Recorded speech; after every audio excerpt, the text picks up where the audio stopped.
J'aime beaucoup que les dessins soient des espaces que des gens traversent. Ça veut dire que enfin, moi, j'essaye de faire en sorte que le dessin fonctionne, quoi. Enfin, provoque justement soit le champ de force comme ça, mais qui s'active, en fait. Et pour ça, il faut jouer de la pluralité graphique, des différentiels de force, mais il faut le faire, il ne faut pas juste en parler, quoi. Il ne s'agit pas de faire une illustration de ça, ça n'a aucun intérêt. Il faut que ça ait lieu plastiquement, ça veut dire qu'il faut travailler les écritures, les rapports de force, les existences graphiques à la surface du papier, et qui sont vraiment la manifestation matérielle de ces différences-là, quoi. Je veux dire, le gras c'est gras, si on veut faire quelque chose qui soit élégant, il faut le travailler avec les outils qui permettent cette élégance et aller au bout de ce truc-là, quoi. Et par contraste, quelque chose de vulgaire, on ira à fond dans cette violence. Mais je veux que les choses aient lieu. Je veux pas juste soit les dire, soit en faire l'illustration, quoi.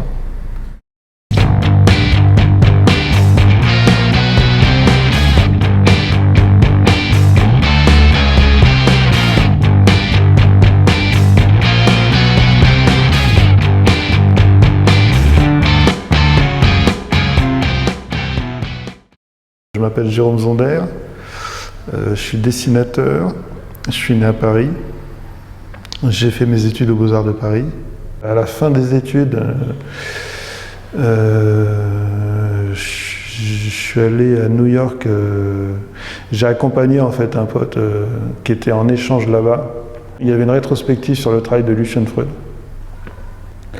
Et j'ai été hyper marqué et frappé par en fait, la particularité de l'échelle à laquelle il travaillait, quoi. L'espace de représentation qu'il présentait, c'était un espace qui correspondait à un rapport au temps, quoi, un rapport une proposition comme ça de rapport à l'autre, au corps, à son épaisseur, etc., à son existence. Et ce qui était très saillant, c'est que c'était en contradiction totale avec toute la ville, quoi. La multiplicité des écrans, sa vitesse, son efficacité, etc., quoi. C'était vraiment l'inverse, quoi. Et c'était ça rendait le travail encore plus éclatant, quoi. Il y avait un truc c'était hyper présent, quoi, par contraste. Et j'avais jamais réfléchi à ça, à la présence d'un travail dans un contexte, comment les choses existent, quoi. Et c'est par retour de ça où j'ai commencé à réfléchir à ce que moi je voulais émettre, en fait. Et j'ai tout arrêté et je me suis mis à réfléchir à partir de là où je pouvais dire quelque chose. Et en fait, ça a été le dessin, quoi. La décision du dessin, elle contient un certain nombre de choses qui, moi, me conviennent. Et donc, le noir et blanc, en tout cas, c'est la façon dont j'envisage le dessin. La porosité que ça permet entre le texte et l'image, quoi. Le fait que, tu vois, comme du coup, il y a un caractère homogène au noir et blanc, mais qui du coup permet des débords et un travail de la limite qui m'apparaît plus riche que quand on est dans la subtilité de la couleur. Enfin, en tout cas, c'est la perception que j'ai de ces problèmes. Donc ça m'allait bien. Il y avait un truc qui résonnait assez fort, qui serait du côté de la couleur de l'histoire, quoi. C'est un peu les documentaires, tout ça, cet héritage-là qui, moi, m'intéressait depuis le départ. Et après, il y a des choses qui sont cristallisées assez fort dans la construction d'un dessin, le rapport au temps et la nécessité de fabriquer les choses en accumulant des petites unités, quoi. Des traits, des points. Et qu'on puisse avoir, selon moi, à une connaissance atomique des choses qu'à une connaissance musculaire qui serait plus liée à l'histoire de la peinture. Enfin, c'est ce que j'en pense, quoi. Donc voilà, j'étais dans ces trucs-là. Et après, il y a eu tout un truc qui s'est fait assez fort et assez vite autour de Je me suis rendu compte quand même qu'en fait, c'est travailler avec du carbone, quoi. Donc c'est des états, la graphite et le charbon, c'est des états différents, mais ça reste du carbone. Et qui nous constitue nous aussi, et qui constitue l'univers en très grande partie. Et du coup, je pense que ça a résonné pour moi, ce rapport-là de fabriquer des représentations avec la matière qui nous constitue, quoi.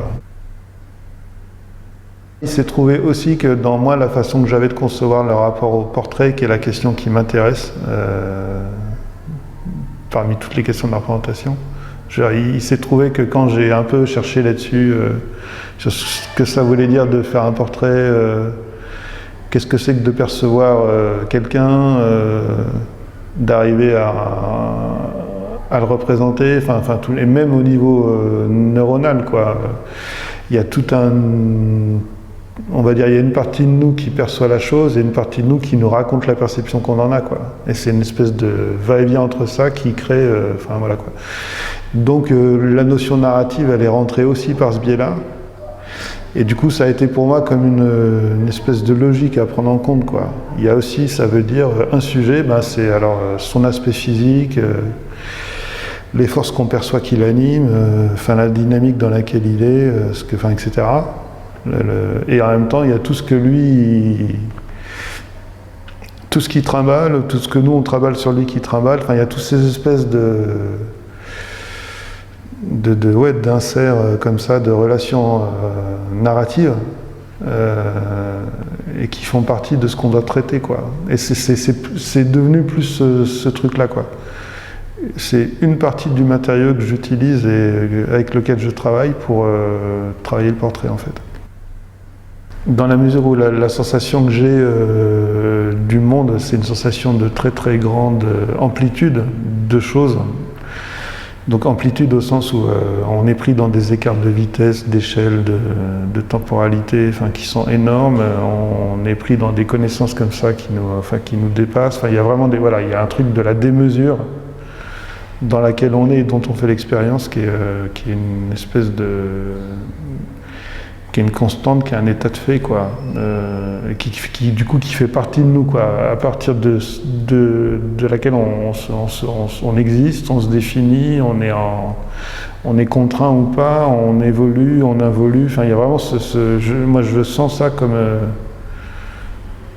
étant tout le temps présent.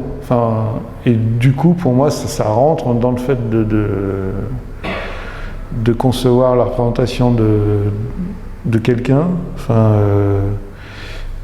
C'est jamais en termes de ça y est, là j'ai tout saisi, tout va être cadré, je vais pouvoir justement le définir, le finir, l'enserrer dans quelque chose. Pour moi c'est complètement impossible.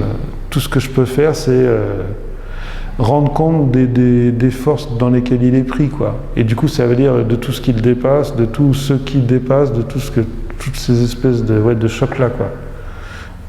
Du coup, je réfléchis toujours à partir de ça, quoi. De ce truc d'aller au-delà de quelque chose, d'aller dans la confrontation de deux choses antinomiques, d'aller à quel endroit ça va frotter sur du mou et du dur, où est-ce qu'il y a quelque chose de joyeux qui va être révélé par quelque chose d'extrêmement triste. Voilà. J'aime beaucoup que les dessins soient des espaces que des gens traversent. Ça veut dire que moi, j'essaye de faire en sorte que le dessin fonctionne, quoi. Provoque justement soit le champ de force comme ça, mais qui s'active, en fait. Et pour ça, il faut jouer de la pluralité graphique, des différentiels de force, mais il faut le faire, il ne faut pas juste en parler, quoi. Il ne s'agit pas de faire une illustration de ça, ça n'a aucun intérêt. Il faut que ça ait lieu plastiquement, ça veut dire qu'il faut travailler les écritures, les rapports de force, les existences graphiques à la surface du papier et qui sont vraiment la manifestation matérielle de ces différences-là, quoi. Je veux dire, le gras c'est gras, si on veut faire quelque chose qui soit élégant, il faut le travailler avec les outils qui permettent cette élégance et aller au bout de ce truc-là, quoi. Et par contraste, quelque chose de vulgaire, on ira à fond dans cette violence. Mais je veux que les choses aient lieu. Je veux pas juste soit les dire, soit en faire l'illustration, quoi. Le fait de sortir du cadre, explorer l'espace, c'est pour moi, ça fait partie de ce que c'est que le dessin depuis Lascaux, quoi. Mais c'est aussi à cause du cinéma, en fait. Et de l'expérience que moi j'ai du cinéma, quoi. En tant que consommateur d'images comme ça dans mon corps, quoi. Et j'aimais bien, je trouve que c'est une façon intéressante d'envisager le rapport de la représentation. Et en fait, pour revenir vraiment donc au sujet comme ça, le cinéma, les films, c'est quelque chose qui habite, enfin il me semble, tout l'inconscient de nos générations et qui du coup nous fabrique, quoi. Alors quand j'envisage de fabriquer un personnage ou un portrait, il y a cette espèce de contrainte que je me mets. J'aime bien sourcer sur, il y a l'histoire de l'art, la grande histoire, des archives personnelles, et puis le cinéma et les médias, bande dessinée, jeux vidéo, tout ça, quoi. Mais avoir une espèce de pluralité de sources à laquelle je m'astreins et qui correspond plus ou moins aussi à la pluralité des écritures qui composent le sujet. Comme si, comme ça, on était... à chaque fois, c'est des intersections de ces choses-là et qui sont, il me semble, une façon plus précise de nous saisir, quoi. En fait, il y a eu un moment, mais c'est assez rapide, hein. Je suis à la fin de l'école, j'ai choisi de dessiner. J'ai commencé par travailler pour le rapport d'échelle dont je parlais au tout début. J'ai commencé à me poser des questions de représentation, mais que très simples, avec une seule dimension, quoi. Et ça, en fait, je faisais des autoportraits. Donc, qu'est-ce que ça voulait dire de me représenter? Et en fait, je me représentais en me dupliquant, unité par unité. Donc je me dessinais en me regardant et je reproduisais ça sur une feuille et c'est comme si je me scannais, je faisais tout à la suite, quoi. En dessinant tous les pores de la peau, les mailles du jean, tout, puis après là les petits trucs et puis le sol et puis tout, quoi. Et je remplissais la feuille comme ça. Donc je l'ai fait ça pendant 1 an et demi, je pense. Et bon, j'ai vu à la fois l'intérêt et le comique de la chose, quoi. Parce que bon, effectivement, c'est pas formellement, c'est voilà, quoi. Il y a un certain attrait, et puis on peut faire ça toute sa vie, tranquillement. Mais c'est un peu, c'est un petit peu unidimensionnel, quoi. Et du coup, voilà, il y a toutes les questions narratives qui sont revenues, les questions d'espace, et ça s'est ouvert comme ça, et en particulier avec le cinéma, et je me suis dit, c'est un peu con de me mettre comme ça sur un truc, un sujet, une question, et puis je fais un tunnel, et super, performance de l'artiste, c'est incroyable, enfin moi je trouve ça aucun intérêt, quoi. Et du coup, par contre, comment est-ce qu'on pose ces questions d'une façon plus ouverte, quoi. Et du coup, voilà, et dans un dispositif comme ça, je me suis dit, c'est plus simple si je décale un peu, et j'invente des personnages et qui seront des espaces d'expérimentation de dessin, quoi. Et puis c'est là que c'est revenu, il y a eu un souvenir des Enfants du Paradis, je ne sais plus pourquoi. Et ça m'a paru évident de me servir de ces 3 personnages-là, alors pas directement, mais ces 3 prénoms, que je trouvais assez amusants, comme étant, comme ça, les noms de 3 personnages qui seraient des figures donc complètement inventés et qui soient des espaces de dessin, comme ça, libres d'expérimentation, et en même temps un peu une allégorie du siècle, enfin une espèce de truc qui me permettait aussi de travailler à la représentation, voilà, de, je sais pas, 2 filles, 2 garçons, une fille, des liens entre eux, qu'est-ce que ça peut être, une histoire, pas une histoire, voilà. Et du coup, ça s'est organisé tout doucement autour de Pierre-François, Baptiste et Garance. Mais avec une très grande liberté, quoi. C'était vraiment, au début, c'était beaucoup qu'un prétexte. J'ai gardé les orientations des personnages pour ce qu'elles sont, parce qu'elles m'intéressaient aussi quand même un peu. On va dire le pôle négatif de Pierre-François, le caractère très fort, très riche de Garance, et puis un peu le truc un peu lunaire de Baptiste. Moi, ça m'allait bien comme comme piste, on va dire, d'expérimentation. Et après, chacun des personnages, comme ça me permet de développer certains types de questions qui sont liées à la représentation et au dessin, et puis de les explorer au maximum, quoi. À la fois d'une façon isolée, ou bien en relation les uns avec les autres. Mais c'est des règles de jeu, quoi. Mais c'est parce que c'est ça, genre, il y a un moment, il m'est apparu que c'était plus simple quand même d'avoir une espèce de cadre un peu pour être plus libre, en fait, à l'intérieur de ça, que de partir comme ça sur des questions trop ouvertes, quoi. Et donc, alors, ces 3 personnages dont je parle, donc Pierre-François, Baptiste et Garance, alors pour moi, donc, c'était ça, c'était ces espaces de jeux de dessin, mais il y a aussi un biais, moi, qui m'intéresse dans le portrait, la représentation, c'est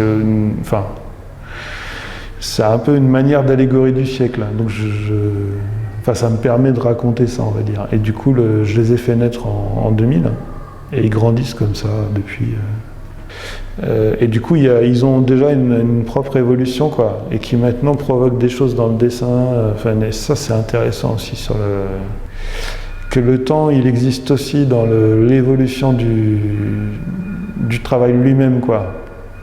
Encore une fois, quoi, que ce soit pas juste quelque chose dont on fait l'illustration, mais que c'est vraiment un truc qui a lieu, en fait. Et du coup, qui provoque des effets, je sais pas, qui soit un truc qui déborde le cadre de la représentation, quoi. Je me suis servi, d'une façon assez lâche, hein, c'est vraiment... mais comme ça, en imagination, des étapes d'évolution d'un enfant, la petite enfance,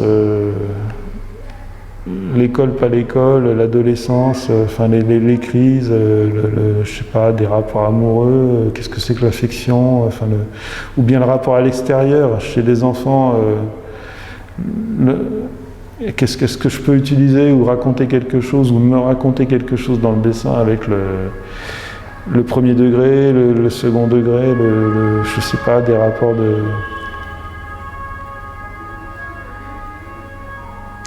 Dans les premiers temps, quand j'ai travaillé avec ces trois personnages-là, sur tout le rapport de l'enfance, j'ai eu tendance à faire des séries, en fait, où je les ai existées ensemble, dans des situations que j'appelais jeux d'enfants, et qui étaient toujours des choses hyper littérales, tautologiques, mais que j'aimais bien, qui étaient pour moi, qui avaient attrait à ce monde-là, quoi.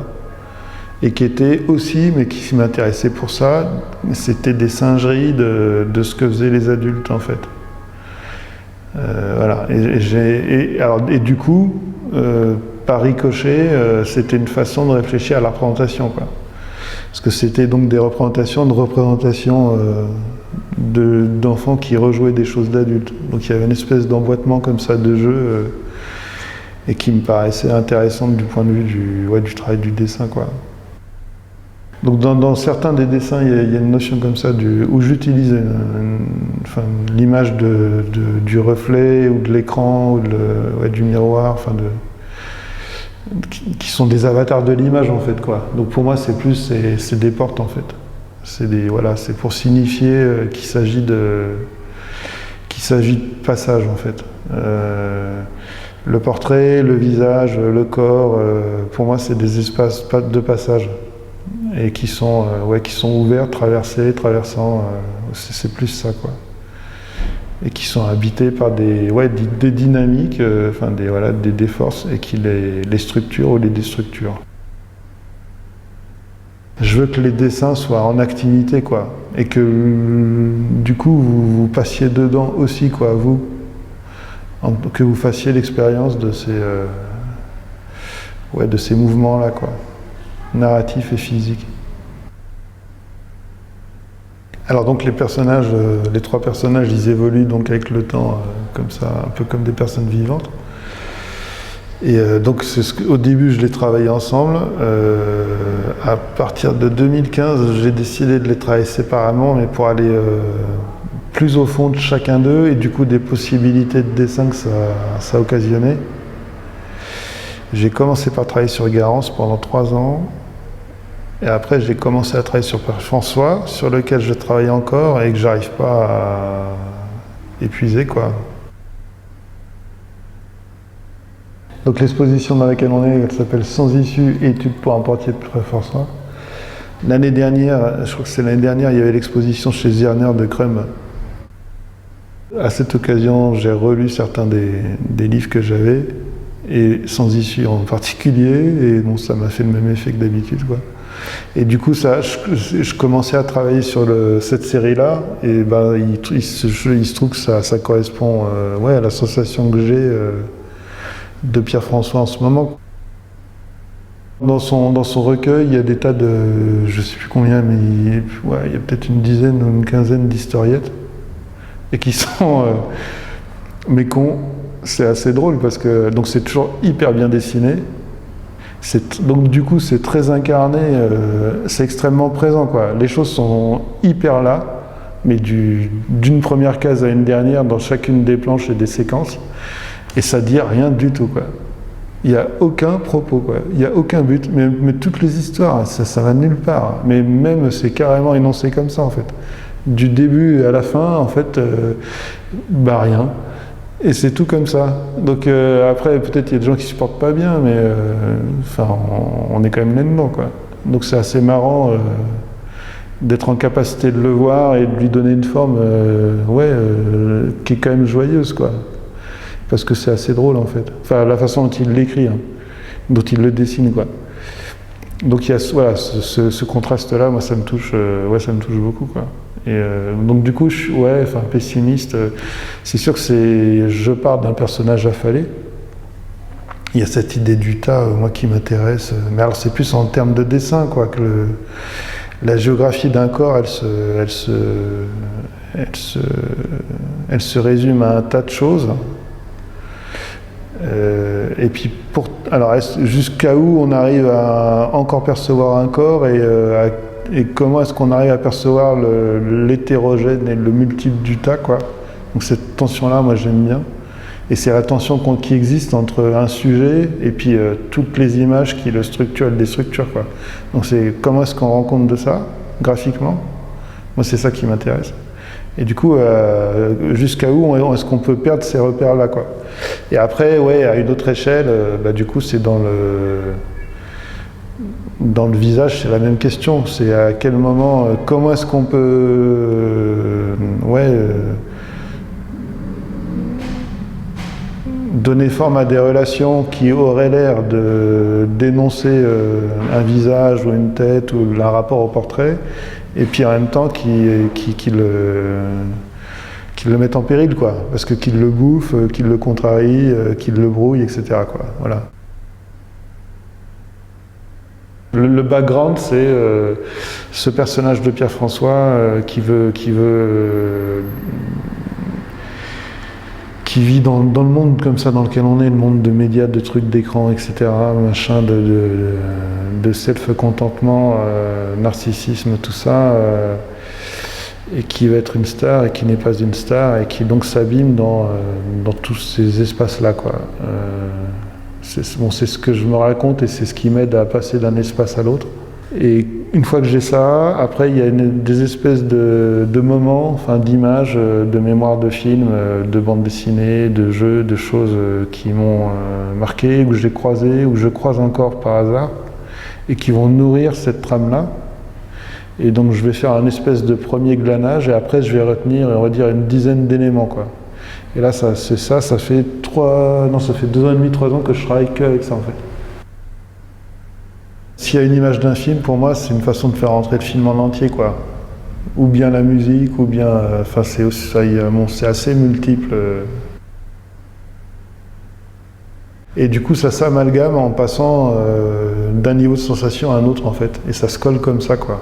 Et les rapports se font autour des sensations qui sont liées, qui sont supportées.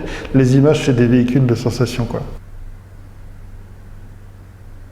Il y a la scène de la salle de bain de Shining, qui est intéressante, mais parce que c'est une rentrée dans l'intimité. L'image en elle-même, c'est ça. Je veux dire, il y a quand même le personnage derrière le rideau dans une perspective centrale, mais c'est aussi une séquence qui raconte ce truc, quoi, où le personnage joué par Nicholson qui est en train de péter les plombs. Je crois qu'on est presque à la moitié, quoi.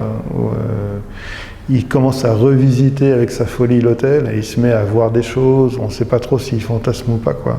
Donc on est raccord à ce que j'ai envie de raconter avec le personnage. Et en plus, il rentre dans une salle en étant attiré par une jeune femme qu'il trouve très belle et qui va embrasser et qui s'avère être la mort, quoi.